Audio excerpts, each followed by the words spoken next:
Let's see how to remove and clean the baffle filter and oil tray of the cube chimney. First, the baffle filter. Unscrew the 2 screws. Gently pull it down. It has 2 layers, upper and lower, which can be removed separately. Oil deposits collect here during use. Clean both layers and refit them properly.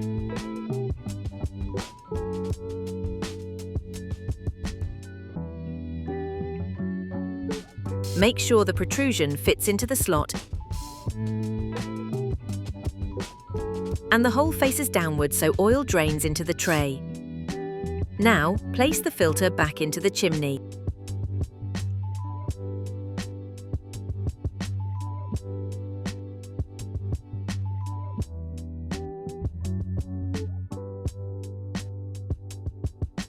Next, the oil tray. Pull it out gently from the small slot. After cleaning, insert the tray back carefully into the small slot.